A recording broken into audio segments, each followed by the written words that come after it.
For those who are parents here, I'm sure when you were expecting a baby to be born, right? You're so excited, right? How many were excited when you're expecting a baby, right?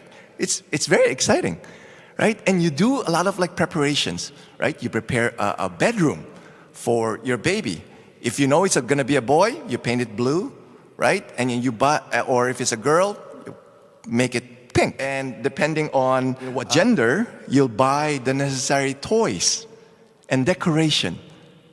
And you're just so excited. You're already looking ahead where this child will grow up, what school this child will go to, right? The birthday celebrations that this child would experience.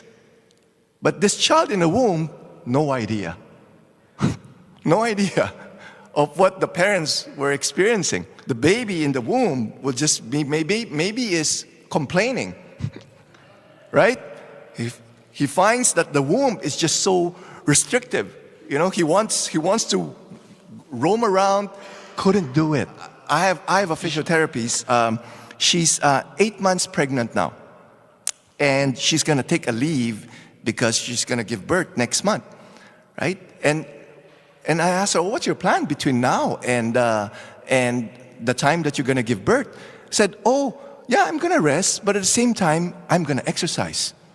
Exercise, like walking or doing some stretching, right? So that the baby, when the baby will be born, it will be not easy, of course it's not gonna be easy, but gonna be easier, right? You know, so that the baby born will be safe also, right?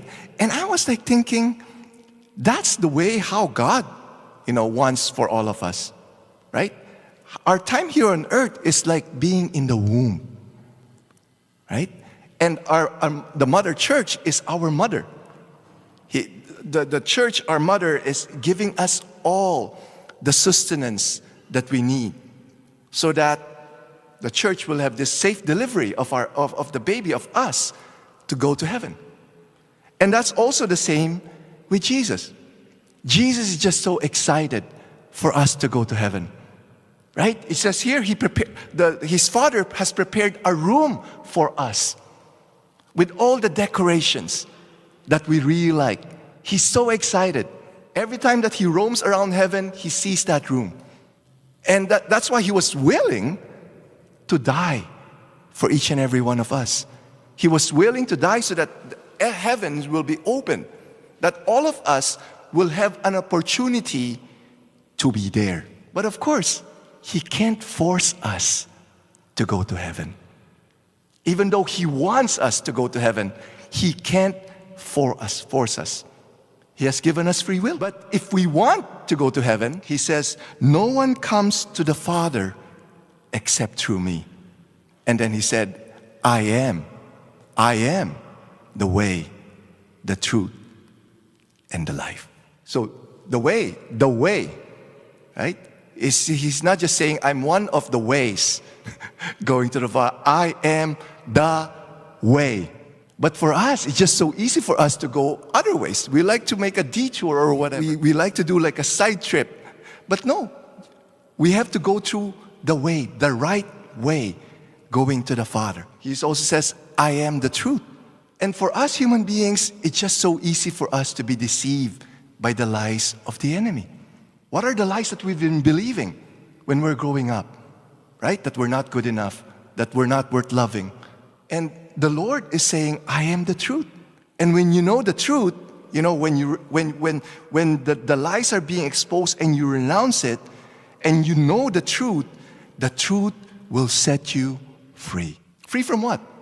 Free from fear, free from anxiety. And he's also saying, I am the life. When you follow me, and when you live out the truth in your life, you will experience life. He's not just talking about eternal life. He's talking about life here on earth, right? He says, I've come to give you life to the fullest, which means we're experiencing fullness of life, fullness of joy, fullness of peace, fullness of freedom, all this.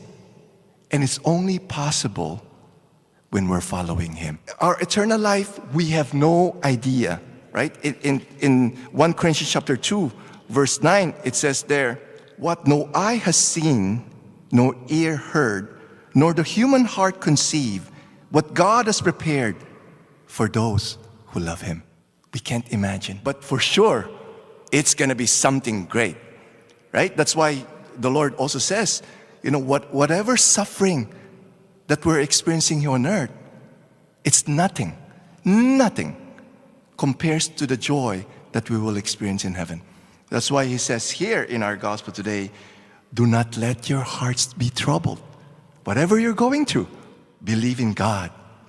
Believe also in me.